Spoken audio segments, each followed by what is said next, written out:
বর্ষাকালে রাঙামাটির সবুজ অরণ্য, ঝর্ণা ও নৌভ্রমণ পর্যটকদের প্রধান আকর্ষণ। তবে এবার বর্ষাতে পর্যটক শূন্য জেলার পর্যটন কেন্দ্রগুলো, এতে দুশ্চিন্তায় পড়েছেন পর্যটন ব্যবসায়ীরা।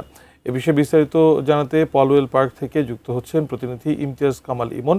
ইমন, রাঙামাটিতে তো এই সময়টা পর্যটনের ভরা মৌসুম, তবুও কেন পর্যটন শূন্য, ব্যবসায়ীরা কি বলছেন? যেমনটি বলছিলেন আসলে এই বর্ষা মৌসুমে কিন্তু এখানকার যে প্রাকৃতিক সৌন্দর্য আছে সেটি ভিন্ন ভিন্ন রূপে ভিন্ন ভিন্ন মৌসুমে ভিন্ন ভিন্ন রূপ দেখা গেল। এই বর্ষা মৌসুমে কিন্তু এখানকার যে সকল পাহাড় আছে এবং লেক আছে সেগুলো পাহাড়ের যে সবুজ সমারোহ হয়ে ওঠে, সেই সাথে লেকের যে সৌন্দর্য, সেই লেকের সৌন্দর্য আরো কয়েক গুণ বেড়ে যায়। সেই সাথে কিন্তু এই বর্ষা মৌসুম আসলেই কিন্তু এখানকার যে সকল প্রাকৃতিক ঝর্ণাগুলো আছে সেগুলোও কিন্তু আসলে যে প্রাণ ফিরে পায়।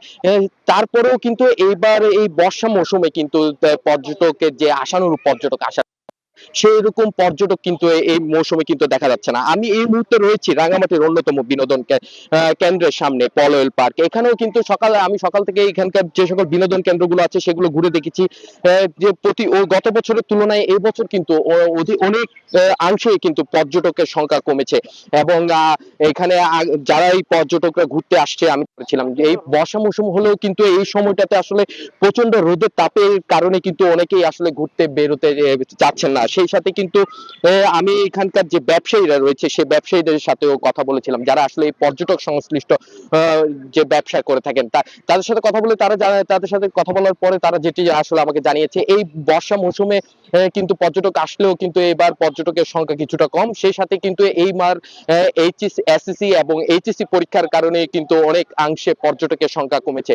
সেই সাথে যদি বলি, এই যে এখানকার যে পর্যটক সংশ্লিষ্ট ব্যবসায়ীরা, তারা কিন্তু তাদের যে আশানুরূপ পর্যটক ব্যবসা করার কথা এই মৌসুমে, সেই ব্যবসা তারা আসলে করতে পারছে না এবং তারা প্রত্যাশা করছে আগামী দিনগুলোতে পর্যটকে এই পর্যটন বিনোদন কেন্দ্রগুলোতে পর্যটকে ভরপুর হয়ে উঠবে এবং তাদের যে পর্যটকদের যে খরা সেটি কাটিয়ে তারা লাভের মুখ দেখতে পারবে। তো সব মিলে এই ছিল আমার কাছে রাঙামাটি থেকে শশী।